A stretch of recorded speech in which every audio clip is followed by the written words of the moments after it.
صلی علی محمد و علی محمد.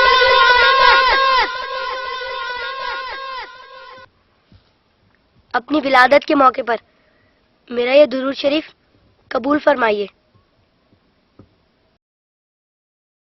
سنا ہے آپ اپنے نوازوں سے بہت پیار کیا کرتے تھے.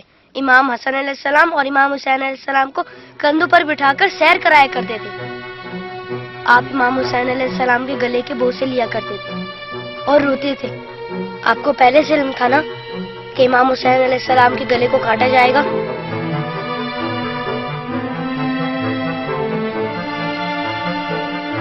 کیا آپ کو کسی نے ممبر سے اتر کر امام حسین علیہ السلام کو گود میں لیتے ہوئے نہیں دیکھا تھا؟ آپ نے تو خطبے کے بیچ میں انہیں گود میں لے کر کہا تھا اسے پہچان لو، یہ حسین ہے، اسے کبھی تکلیف مت دینا، اس کی ہمیشہ مدد کرنا. جس نے حسین سے محبت کی اس نے مجھ سے محبت کی. کیا یہ سب کسی نے نہیں سنا ہوگا؟ ساقی کوثر نے جب ننھے علی اصغر کے لیے پانی کا سوال کیا تو یزیدی لشکر میں سے کسی نے بھی انہیں پانی نہیں دیا. یا رسول اللہ، آپ کی خاطر بھی نہیں دیا انہیں. اور 6 ماہ کا بچہ کتنا پانی پی لیتا؟ چند قطرے. فرمولا نے 3 منہ والا ایسا تیر چلایا جس نے شہزادہ علی اصغر کو ایک کان سے لے کر دوسرے تک ذبح کر دیا. تیر کتنا بڑا تھا آپ کو تو پتہ ہی ہوگا. تیر لگنے پر شہزادہ علی اصغر روئے ہوں گے. کٹے ہوئے گلے کو دیکھ کر مولا حسین بھی روئے ہوں گے. ننھے شہزادے کی لاش کو لے کر کبھی مولا آگے بڑھتے تو کبھی پیچھے ہٹ جاتے. جب شہزادے کو ماں کی گود میں رکھا ہوگا تو تیر چھپا دیا ہوگا. ماں نے جب ننھے شہید کو دیکھا تو کہا، ارے تیری عمر کے تو جانور بھی ذبح نہیں ہوتے، ان ظالموں کو تیری کمسنی پر بھی رحم نہیں آیا. غازی عباس کے بازو کٹ گئے، سکینہ کی آس ٹوٹ گئی. سنا ہے بی بی سکینہ مولا حسین کے سینے پر سوتی تھی. مولا کے دل کا سکون تھی وہ. شاید اسی لیے امام حسین نے اپنی شہادت سے پہلے زمین کربلا سے کانٹے چن لیے. میرے بات کہیں میری بیٹی کے پاؤں میں کانٹے نہ چبھ جائے.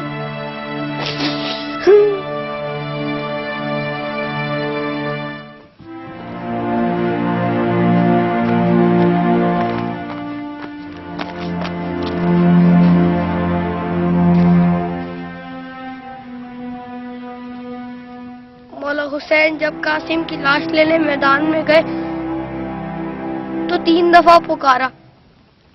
تینوں ہی دفعہ جواب نہیں آیا.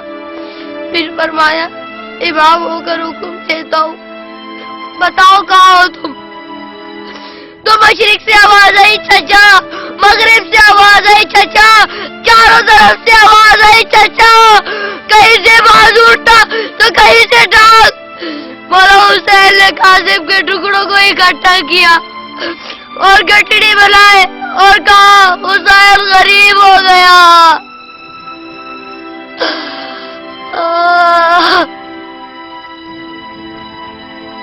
یزید کی فوج میں کسی کو پتا تو ہوگا یا کسی نے بتایا تو ہوگا کہ جن لوگوں کو تم مار رہے ہو وہ نواسۂ رسول ہے. مولا حسین نے بلند آواز میں کہا تھا، میں نواسۂ رسول ہوں، کوئی میری مدد کرنے والا ہے؟ یہ سن کر یزیدی فوج میں سے ہر کسی نے ان کی مدد تو کی ہوگی. سنا ہے یزیدی فوج نے امام حسین کو شہید کرنے سے پہلے نماز پڑھی تھی، اذان بھی دی ہوگی. کیا اذان میں آپ کا نام نہیں سنا ہوگا؟ تو پھر آپ ہی کے نواسے کو اتنی بے دردی سے شہید کیسے کیا؟ شہید کرنے کے بعد پہچانا نہیں ہوگا، ورنہ لاشوں پر اس طرح گھوڑے نہ دوڑاتے.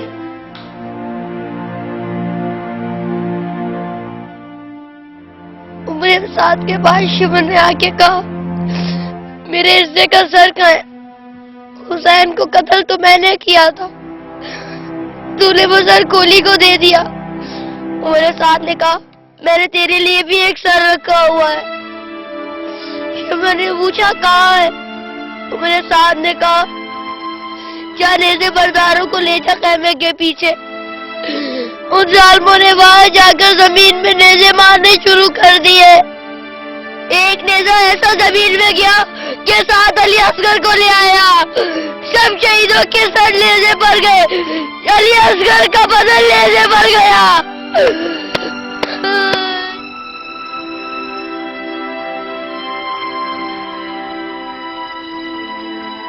ان ظالموں نے جب بیویوں کو ننگے سر بازاروں میں پھرایا تو امام حسین کے سر نے تلاوت شروع کر دی. جیسے کہہ رہے ہو اے لوگوں بیویوں کی طرف مت دیکھو, یہ دیکھو کہ ایک کٹا ہوا سر قرآن کی تلاوت کر رہا ہے.